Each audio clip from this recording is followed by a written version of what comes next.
ఓం మహాగణాధిపతయే నమః. ఓం గురుభ్యో నమః. ఓం శ్రీమాత్రే నమః. పరమేశ్వర స్వరూపమైనటువంటి జ్యోతిష, వాస్తు మరియు ఇతర అనేకమైనటువంటి శాస్త్రములను మనకు అందించినటువంటి మహర్షులకి నమస్కారం. హయగ్రీవ హయగ్రీవ హయగ్రీవేతి యోవధేత్ తస్య నిస్సరతే వాణి జహ్నుకన్యా ప్రవాహవత్. అరుణాం కరుణాతరంగితాక్షీం ధృతపాశాంకుశపుష్పబాణచాపాం అనిమాదిభిరావృతాం మయూకైః అహమిత్యేవ విభావయే భవానీం. శ్రీమాత్రే నమః. ప్రేక్షకులకి ఆ లలితాంబిక అమ్మవారి యొక్క అనుగ్రహం పరిపూర్ణంగా కలగాలని మనస్ఫూర్తిగా కోరుకుంటూ మనం ఈరోజు చెప్పుకోబోయేటువంటి టాపిక్ ఏమిటంటే, చాలామందికి కన్ఫ్యూజన్స్ ఉంటాయి. నేను ఏ దేవత ఆరాధన చేస్తే నా లైఫ్ బాగుంటుంది, ఏ దానము చేస్తే నాకు ఉండేటువంటి పూర్వజన్మ కర్మ తొలగుతుంది అనేటువంటి అన్వేషణలో ఒక దేవత దగ్గర ప్రారంభమవుతుంది వాళ్ళ యొక్క స్పిరిచువల్ జర్నీ. అలా ప్రారంభమై ఉదాహరణకి ఒక వెంకటేశ్వర స్వామిని చేస్తున్నారు అనుకోండి పూజ, ఇంకోరెవరో చెప్తారు నేను ఆంజనేయ స్వామిని చేసాను చాలా వచ్చింది అంటే వెంకటేశ్వర స్వామితో పాటు ఆంజనేయ స్వామి, దాని తర్వాత ఇంకో దేవతా స్వరూపం అమ్మవారు, దాని తర్వాత ఇంకో స్వరూపం అలా పెరిగిపోతాయి. ఇందులో ఒక్కొక్క దేవతారాధన చేసినప్పుడు వాళ్ళకి కొన్ని మంచి అనుభూతులు కలిగినప్పుడు దాన్ని వదిలితే ఏమవుతుందో అనే దీంతో ఎక్కువ పెట్టేసుకొని కన్ఫ్యూజన్లో ఉంటారు. అసలు నేను ఏ దేవతను ఆరాధిస్తే మంచిది అనేటువంటిది ఇక్కడ ఒకటే గుర్తుపెట్టుకోవాలి. మీరు ఏ దేవతను ఆరాధించినా అది మూల పరమాత్మకే అందుతుంది. అయితే ఇక్కడ స్పెసిఫిక్గా అందరి రక్తము ఎర్రగా ఉన్నప్పటికీ ఒక్కొక్క గ్రూప్స్ ఉంటాయి. ఆ రక్తం వాళ్ళకి బాగా పనిచేస్తుంది, అంటే వాళ్ళకి బాగా సెట్ అవుతుంది, వాళ్ళకి ప్రాణాన్ని ఎలా కాపాడుతుందో ప్రతి లగ్నము, ప్రతి రాశి, లగ్నం తెలియని వారికి రాశి పరంగా మీరు ఏ దేవత ఆరాధన చేస్తే, ఏ స్వరూపంలో ఉన్న పరమాత్మని ఆరాధిస్తే అంతా ఒకటే గుర్తుపెట్టుకోండి, అందరూ ఒకటే. ఏ స్వరూపంలో ఉన్నటువంటి పరమాత్మని మీరు ప్రార్థిస్తే మీకు పూర్వజన్మ కర్మ తొలగుతుంది, ఏ దానము ఇస్తే మీకు బాగుంటుంది అనేటువంటి విషయాలు ఒక్కొక్క లగ్నరీత్యా, లగ్నం తెలియని వారి రాశిరీత్యా తెలుసుకుందాం. అయితే ఈ విషయాలు చెప్తుంది నేనైనప్పటికీ కూడా చెప్పేస్తుంది సాక్షాత్ లలిత అమ్మవారిగా భావిస్తూ ఒక్కొక్క లగ్నం గురించి మనం తెలుసుకుందాం. మిథున లగ్నము, మిథున రాశి.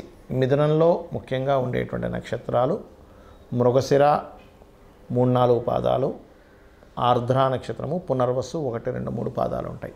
ఈ నక్షత్రం వారు ఏ దేవతని ధ్యానం చేస్తే మంచిది? మృగశిర నక్షత్రం 3-4 పాదాలు మిథునంలో ఉన్నటువంటి వారికి, అంటే ఆ నక్షత్రాల్లో పుట్టినటువంటి వారికి ఆంజనేయ స్వామి యొక్క ఆరాధన ఖచ్చితంగా మంచి ఫలితాలు వస్తాయి. అయితే మీకు ఇక్కడ సందేహం కలుగుతుంది, ఏమంటే మీరు లగ్నం కూడా అంటున్నారు, ఒకవేళ లగ్నం కనుక ఆ డిగ్రీల్లో పడితే చేయొచ్చా? ఖచ్చితంగా చేయొచ్చు, అందులో ఎటువంటి సందేహం లేదు. కాకపోతే చంద్ర నక్షత్రాన్ని తీసుకోవడం చాలా మంచిది. చంద్రుడు మనసుకు కారకుడు కాబట్టి మనసుకి ధ్యానానికి సంబంధం ఉంటుంది. కావున అదేవిధంగా ఆర్ద్ర నక్షత్రంలో జన్మించాము మిథున రాశిలో, రుద్రుణ్ణి అంటే శివుణ్ణి కూడా ధ్యానం చేసుకోవచ్చు. రుద్ర రూపంలో ఉండేటువంటి ఓం రుద్రాయ నమః అనుకొని చేసుకోవచ్చు, లేదా రుద్ర మంత్రాన్ని ప్లే చేస్తూ కూడా ధ్యానంలోకి వెళ్ళవచ్చు. పునర్వసు నక్షత్రంలో పుట్టామండి అని అనుకునేటువంటి వారు దత్తాత్రేయుడిని ధ్యానం చేసుకోవడం చాలా మంచిది. ఇక ఈ లగ్నంలో పుట్టాము, మిథున లగ్నంలో జన్మించాము, ఏ పదార్థాన్ని దానంగా ఇస్తే మీకు పూర్వజన్మ కర్మ తొలగుతుంది? ఎందుకంటే పూర్వజన్మ కర్మ మనకు అడ్డుపడుతూ ఉంటుంది, గుర్తుపెట్టుకోండి. మనం ఏ ప్రయత్నం చేస్తున్నా ఎందుకు సాగట్లేదు అంటే పూర్వజన్మ కర్మ అడ్డుపడుతుంది.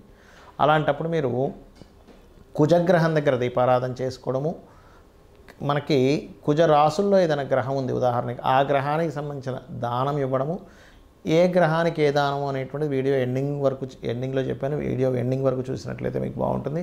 అదేవిధంగా ఏ గ్రహానికి సంబంధించిన ఏ గోవుకి ఏం తినిపించాలో కూడా చెప్పాను. అయితే ఇక్కడ మీరు గుర్తుపెట్టుకోండి, ఈ యొక్క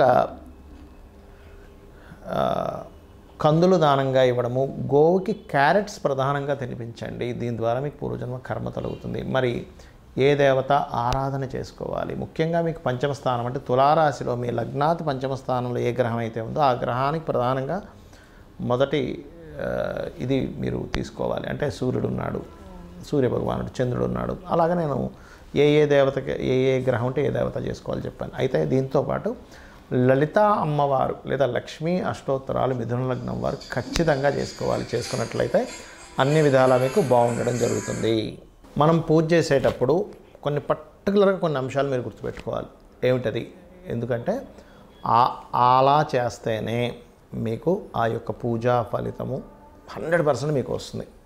ఎలా అంటే చాలామంది పూజ చేసేటప్పుడు భయంతో పూజ చేస్తుంటారు. అమ్మో ఇవాళ నేను పూజ చేయలేదు ఏమవుతుందో, అమ్మో నేను రోజు పెట్టే నైవేద్యం పెట్టలేదు ఏమవుతుందో, ఇవాళ గాబరగా చేసేసుకున్నాను ఏమవుతుందో అని. కానీ ఒకటే గుర్తుపెట్టుకోండి, ఎప్పుడూ కూడా దేవతని, అది అమ్మవారు కావచ్చు, ఈశ్వరుడు కావచ్చు, నారాయణుడు కావచ్చు, గుర్తుపెట్టుకోండి, వాళ్ళని మనం ఒక చిన్న పిల్లవాడిని తల్లి ఎలా అయితే చూస్తుందో, అమ్మాయి కావచ్చు అబ్బాయి కావచ్చు, తల్లి వాడిని చాలా జాగ్రత్తగా పెంచుతుంది. అంటే అట్లాగా వాడి నుంచి ఏమీ ఎక్స్పెక్ట్ చేయదు, కేవలం వాడిని పెంచడంలోనే ఆనందం పొందుతూ ఉంటుంది. ఇప్పుడు ఉదాహరణకి పిల్లవాడు ఉన్నాడు, రోజు క్యారేజ్ కడుతుంది, కానీ ఒకరోజు సడన్గా అనుకోకుండా తల్లి కొంచెం లేట్గా నిద్ర లేవడం ఏదో జరిగి ఆ రోజు క్యారేజ్ కట్టడం కుదరలేదు, ఏదో 2 బ్రెడ్ ముక్కలు పెట్టి పంపించేసినప్పుడు భయపడదు, అయ్యో బ్రెడ్ ముక్కలు పంపించాను నా పిల్లవాడు నన్ను ఏమైనా అంటాడేమో అని భయపడదు, బాధపడుతుంటుంది, అయ్యో రోజు పెట్టే అంత ఫుడ్ నేను ఇవాళ క్యారేజ్లో పెట్టలేకపోయినా వాడికి ఆకలి తీరుతుందో లేదో అని. అదేవిధంగా మనం భగవంతుడికి చేసేటప్పుడు కూడా చాలామంది చేసే మిస్టేక్ ఏంటంటే భయపడుతూ ఉంటారు, అమ్మో నేను ఈరోజు ఇలా చేయలేకపోయాను, అష్టోత్తరం పూర్తిగా చదవలేకపోయాను, భగవంతుడు ఏమైనా కోపిస్తాడని. కాదండి, భయపడుతూ పూజ చేయకండి, అయ్యో ఇలా చేయలేకపోయానే అనేటువంటి భావంతో చేయండి. ఎందుకంటే లలితా సహస్రనామాల్లో భవానీ భావనాగమ్య భవారణ్య కుటారిక అని నామం ఉంటుంది. అంటే మీ భావన చాలా ముఖ్యం భగవంతుడి మీద. అలాగే మరొక విషయం ఏంటంటే, ఇక్కడ మీకు పంచమాధిపతి ఎవరవుతారో ఆ దేవత ఆరాధన చేసుకోవాలని చెప్పాను నేను మీకు. అయితే ఇక్కడ పంచమ స్థానంలో కూడా గ్రహాలు ఉంటాయి సమ్ టైమ్స్. అంటే ఒక్కోసారి పంచమ స్థానంలో రవి ఉన్నాడు అనుకోండి. ఉదాహరణకి సహజంగా మేషలగ్నానికి అయితే పంచమాధిపతి రవి, కానీ అందరికీ పంచమాధిపతి రవి అవ్వాలని రూల్ లేదు. ఒక్కోసారి రవి ఉంటాడు అక్కడ. రవి ఉన్నప్పుడు ఆ ఉన్న గ్రహానికి ఎక్కువ ప్రాధాన్యత ఇవ్వండి. అంటే సూర్య ఆరాధన చేయడం, లేదు చంద్రుడు ఉన్నాడు అప్పుడు రాజరాజేశ్వరి అమ్మవారి ఆరాధన చేయడం, లేదండి కుజుడు ఉన్నాడు అప్పుడు స్కందుని ఆరాధన కానీ, నరసింహస్వామి ఆరాధన కానీ, ఆంజనేయ స్వామి ఆరాధన కానీ చేయండి. లేదండి బుధగ్రహం ఉందండి మాకు అక్కడ, అయితే ఇక్కడ ఉన్న గ్రహం ఎలా ఉంది, బాగా పాపకత్తిరిలో ఉండి లేకపోతే ఎక్కువ పాపగ్రహాలతో ఇంకొంచెం తీవ్రంగా చేయాలని అర్థం. సౌమ్య గ్రహాలతో ఉంటే సౌమ్యంగా సరిపోతుంది. తీవ్రంగా చేయడం అంటే ఏమిటి అంటే ఇంకాస్త కఠినంగా, అంటే ఇంకొంచెం హోమాలు చేయడం కానీ తర్పణాలు చేయడం కానీ కాస్త ఎక్కువగా చేయాలి. బుధగ్రహం ఉంది నారాయణుని విష్ణువుని, గురుగ్రహం ఉన్నది అక్కడ పంచమంలో, అప్పుడేంటి మీరు ఆ యొక్క దత్తాత్రేయుని ఆరాధించడము, దక్షిణామూర్తి ఆరాధన చేయాలి. శుక్రుడు అమ్మవారి ఆరాధన, శని ఈశ్వర ఆరాధన లేదా ఆంజనేయ స్వామి ఆరాధన, రాహు దుర్గా కేతువు ఉన్నట్లయితే పంచమ స్థానంలో గణపతిని ఆరాధించాలి. ఇదే విధంగా మనకు పంచమంలో ఉండే గ్రహాలు లేదా పంచమాధిపతి ఎవరయ్యారో ఈ ఆరాధన చేయడం ఎంత ముఖ్యమో, 6వ స్థానంలో ఉండేటువంటి గ్రహాలు 6వ అధిపతికి సంబంధించిన దానాలు కూడా ఇవ్వాలి. మనం వీడియోలో 6వ స్థానాధిపతి ఎవరో వాళ్ళకి దానం ఇవ్వమని చెప్పేశాం. కానీ 6వ స్థానంలో ఏదైనా గ్రహం ఉంది, ఇప్పుడు రవి ఉన్నాడు గోధుమలు దానంగా ఇవ్వండి, చంద్రుడు బియ్యం, కుజుడు కందులు, దాంతోపాటు ఎరుపు రంగు క్లాతు, అదేవిధంగా బుధుడు పెసలు, గురువు శనగలు, అదేవిధంగా శుక్రుడు బొబ్బర్లు, శని తెల్ల నువ్వులు, రాహు మినుములు, కేతువు ఉలవలు దానంగా ఇవ్వండి. అయితే ఇక్కడ ఒక విషయం ఏంటంటే దానం ఇచ్చేటప్పుడు తీసుకునే వ్యక్తి ఈశ్వర స్వరూపంగా భావించి ఇవ్వండి. ఏదో నా దగ్గర ఉన్నాయి అనేటువంటి భావంతో కాకుండా చక్కగా ఆ తీసుకునే వ్యక్తి కూడా బ్రాహ్మణుడికి అంటే పురోహితుడికి ఒక లక్షణం చెప్పబడింది, దానము తీసుకోవాలి దానము ఇవ్వాలి అట. చాలామంది ఈ మధ్య ఏం చేస్తున్నారు అంటే తీసుకునేటువంటి విషయంలో అమ్మో మేము తీసుకోము, మేము తీసుకుంటే మాకు ఆ కర్మ వస్తుంది అనేటువంటి భయపడుతుంటారు. అయితే ఇక్కడ చాలా సందర్భాల్లో ఏమవుతుంటుందంటే వాళ్ళు తీసుకొని పక్కన పెట్టేయడం లేకపోతే అక్కడ పెట్టేసి వెళ్ళండి అన్నము అంటూ ఉంటారు. అలాగా అక్కడ పెట్టేసి వెళ్ళండి అనుకునే దగ్గర మీరు దానం ఇవ్వడం అనేటువంటిది అనవసరం. మరి అలాంటప్పుడు కొంతమంది అడుగుతుంది ఏంటంటే ఏమంటే మరి ఈ దాన ప్రక్రియలో గోవుకి ఏమైనా పెట్టొచ్చా అంటూ ఉంటారు. గోవులకి ఈ దానం ఇచ్చేది పెట్టకండి. ఇప్పుడు గోధుమ రవ్వ తినిపించవచ్చు గోవుకి, బియ్యము పిండి వరకు తినిపించవచ్చు, కానీ ఈ కందుల కంటే కూడా ముఖ్యంగా క్యారెట్స్ తినిపించండి కందుల ప్లేస్లో, అంటే కుజుడికి సంబంధించింది. అలా కాదు శనగలు ఇస్తున్నాము గురువుకి సంబంధించింది, అలాంటి సమయంలో మీరు ఆ గ్రహానికి సంబంధించిన అరటికాయలు తినిపించవచ్చు గురువుకి సంబంధించిన విషయంలో. శుక్రుడికి సంబంధించిన విషయంలో ఏదైనా తీపి పదార్థాలు తినిపించవచ్చు. శనికి సంబంధించిన బెల్లం తినిపించవచ్చు, నువ్వులు తినిపించకండి. రాహు అదే నువ్వులు అదే బెల్లపు ఉండలు ఒక 4 ఉండలుగా తినిపించండి. కేతువు గ్రాసం తినిపించండి.